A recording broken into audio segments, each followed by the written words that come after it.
Commerce अध्ययन में देखेंगे कॉस्ट अकाउंटिंग में methods and techniques of inventory and material control.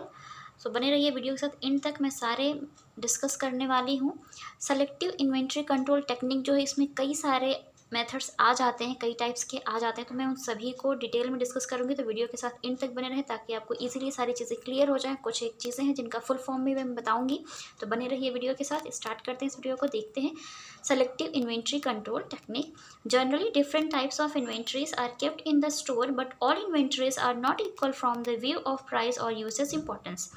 ज़्यादातर अगर हम बात करें इन्वेंट्री, अब पहले तो इन्वेंट्रीज क्या होती है, इसकी मीनिंग क्या होती है, डिटेल में अगर आप जानना चाहेंगे तो मैंने इस पर वीडियो बना रखा है।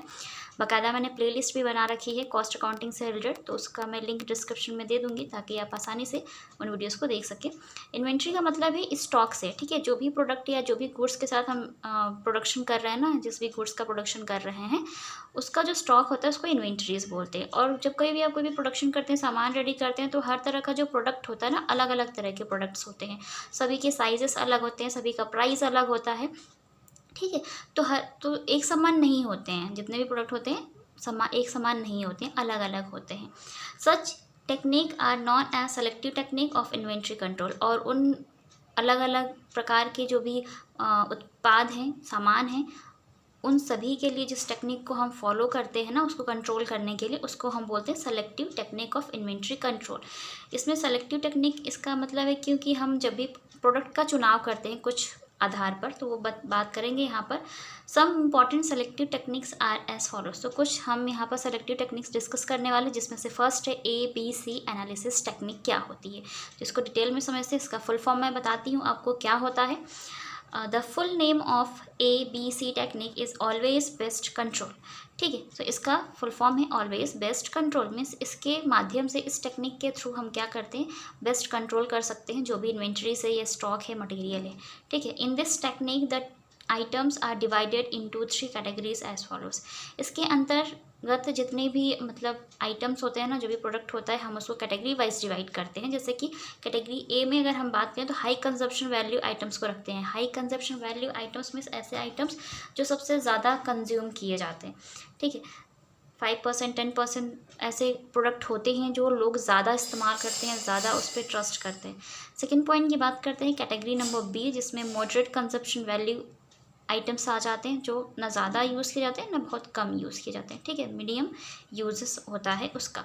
कैटेगरी नंबर C की बात करते हैं यहाँ पर, लो कंजप्शन वैल्यू आइटम्स। ऐसे प्रोडक्ट या फिर ऐसे आइटम जिनका हम कम से कम इस्तेमाल किया जाता है, कम से कम यूज़ किया जाता है लोगों के द्वारा, तो ये आ जाते हैं कैटेगरी नंबर C में। तो ये है आपकी ABC एनालिसिस टेक्निक, जिसके थ्रू आप बेस्ट कंट्रोल कर सकते हैं किसी भी इन्वेंट्री का, गुड्स का, मटेरियल्स का, ठीक है। अब हम बात करते हैं नेक्स्ट टेक्निक कौन सी है, उसकी बात करते हैं यहाँ पर। सो सेकेंड टेक्निक है, सेलेक्टिव टेक्निक का ही पार्ट है ये भी, VED analysis technique. This technique is generally used in control of spare parts and components. It full name is vital, essential and desirable analysis. इस टेक्निक के अंतर्गत क्या होता है ना, जो भी छोटे छोटे जो पार्ट्स होते हैं ना, इंपॉर्टेंट पार्ट्स जो होते हैं, महत्वपूर्ण जो पार्ट्स होते हैं किसी भी चीज़ के, ठीक है, कंपोनेंट्स होते हैं, तो उसको इस कैटेगरी में शामिल किया जाता है, उस पर कंट्रोल किया जाता है और उसको रखा जाता है। इसका जो फुल नेम है वो है वाइटल, एसेंशियल, डिज़ायरेबल, ठीक है। वाइटल मीन्स जो इंपॉर्टेंट चीज़ें होती हैं, तो उसको अरेंज किया जाता है यहाँ पे। Arrangement is made to maintain continuous necessary stock of such parts so that production process में गो ऑन स्मूथली।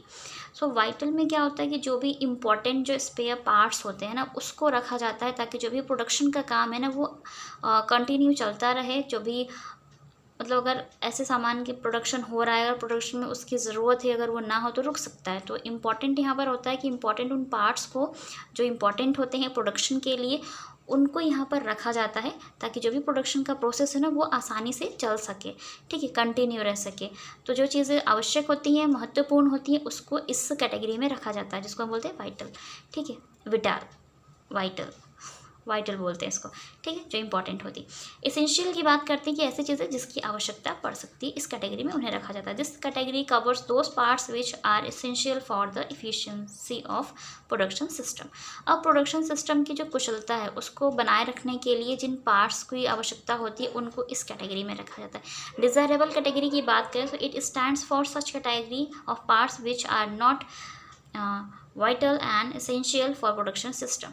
इसमें उन कैटेगरीज़ को रखा जाता है जो कि इम्पॉर्टेंट नहीं होती है प्रोडक्शन के लिए, ठीक है ना ज़्यादा आवश्यकता है उसकी और ना ही ज़्यादा महत्वपूर्ण है। तो इस कैटेगरी में उन चीज़ों को रखा जाता है जो प्रोडक्शन से थोड़ा सा मतलब बाहर होती हैं, ठीक है, मीन्स ज़्यादा इंपॉर्टेंट नहीं होती है, उसको यहाँ पर रखा जाता है डिज़ायरेबल में। नेक्स्ट बात करते हैं, जो थर्ड आपकी यहाँ पे टेक्निक है वो है जो कि सेलेक्टिव टेक्निक का ही पार्ट है, HML analysis technique. This technique is similar to the ABC analysis with the difference that in ABC technique inventory is classified on the basis of total usage value। ये वाली जो है ना technique HML, ये जो ABC हमने first discuss की थी उसी से रिलेटेड है, ज़्यादा कुछ चेंजेस होता नहीं है, उसी से रिलेटेड होगा। यहाँ पर भी यूसेज से ही रिलेटेड होता है। H का मतलब है यहाँ पर हाई, M का मतलब है मीडियम, L का मतलब है लो। मीन्स वही जो हाई कंजप्शन था उस कैटेगरी में रखा था वही चीज़ है यहाँ पर भी है। मीडियम कंजप्शन जो आइटम्स होते हैं, लो कंजप्शन आइटम्स होते हैं, उन्हें यहाँ पर रखा जाता है। ये जो फर्स्ट कैटेगरी थी ABC, उसी से रिलेटेड ये टेक्निक भी है, उसी की तरह ABC टेक्निक की इसको आप बोल सकते हैं कि सेम कॉपी है, ठीक है। तो ये आसान हो गया होगा आपको समझने के लिए। आइए नेक्स्ट और देख लेते हैं क्या पॉइंट्स हो सकते हैं। FSN एनालिसिस टेक्निक की बात कर लेते हैं हम थोड़ा सा कि FSN कौन सी टेक्निक होती है, इसमें क्या होता है। F का मतलब है फास्ट मूविंग आइटम्स, S का मतलब है स्लो मूविंग, N का मतलब है नॉन मूविंग, ठीक है। तो ऐसे जो आइटम्स होते हैं वो इस कैटेगरीज में रखे जाते हैं। And this category this speed classification helps in the arrangement of stock in the stores.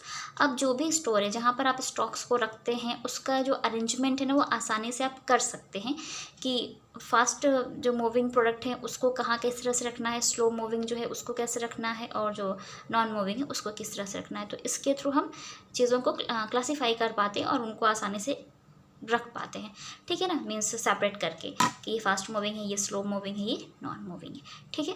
अब बात करते हैं SDE एनालिसिस टेक्निक की, जिसमें आ जाता है this technique is used on the basis of availability of various items of inventory. SDE analysis के माध्यम से ये जो टेक्निक होती है इसमें जो भी मतलब स्टॉक होता है ना उसकी कितनी अवेलेबिलिटी है, ठीक है, अलग अलग आइटम्स कितने उपलब्धता है, कैसी स्कार्सिटी है, मीन्स कमी है या ज़्यादा है, या उसको रख पाना आसान होगा या नहीं होगा या डिफ़िकल्ट होगा, ये सारी चीज़। तो एस का मतलब है स्कार्स आइटम्स में जिन आइटम्स की कमी हो सकती है तो उसको इस कैटेगरी में रखा जाता है ताकि आसानी से उसको स्टोर में लाया जा सके, ठीक है। डी का मतलब है डिफ़िकल्ट आइटम्स, मीन्स जिसको रखने में थोड़ा सा ना प्रॉब्लम होती है, डिफ़िकल्टीज़ फेस करनी पड़ सकती हैं, तो इस कैटेगरीज में रख सकते हैं। ई का मतलब है ईजीली अवेलेबल आइटम्स, ठीक है, जिसको हम आसानी से अवेलेबल करा सकते हैं उन आइटम्स को इस कैटेगरी में रखा जाता है। सो ये थी आपकी SD एनालिसिस टेक्निक। मुझे यकीन है आपको ये सारे पॉइंट्स अच्छे से क्लियर हो गए हैं, क्योंकि बच्चों को बहुत ज़्यादा प्रॉब्लम होती है, कन्फ्यूज़न भी हो जाती है। अगर वो पूछ लेता है कि मटेरियल कंट्रोल की जो टेक्निक्स या मेथड्स है आप उसको एक्सप्लेन करिए तो थोड़ा सा प्रॉब्लम हो जाती है। वैसे बहुत सारे मेथड्स हैं, मैंने उसमें से एक सेलेक्टिव जो टेक्निक है उसको डिस्कस किया है। सेलेक्टिव टेक्निक्स के ये सारे पार्ट्स थे और मुझे उम्मीद है आपको ये सारे पॉइंट्स अच्छे से क्लियर हो गए होंगे। और अगर मैं आपको अच्छे से समझा पाई तो कमेंट सेक्शन में कमेंट करके ज़रूर बताएं। वीडियो अच्छी लगी हो तो लाइक ज़रूर करें। चैनल पर नए विजिटर हो तो प्लीज़ चैनल को सब्सक्राइब ज़रूर कर लें। और इन्वेंट्रीज़ क्या होती हैं, उसके क्या इंपॉर्टेंस होते हैं, उस पर मैंने वीडियोज़ बना रखा है, सो मैं उसका डिस्क्रिप्शन बॉक्स में लिंक प्रोवाइड कर दूँगी, आप देख सकते हैं आसानी से। तो आज की वीडियो में बस इतना ही, मिलते हैं नेक्स्ट वीडियो में। और आप मुझे कमेंट सेक्शन में कमेंट करके ज़रूर बताएं मैं किन टॉपिक्स पर आपके लिए वीडियोस लेकर आऊँ, क्योंकि मुझे बहुत ज़्यादा मोटिवेशन मिलता है जब आप कमेंट करके मुझे बोलते हैं और मेरे वीडियोस लाइक करते हैं। तो अभी के लिए बस इतना ही। Bye bye and take care.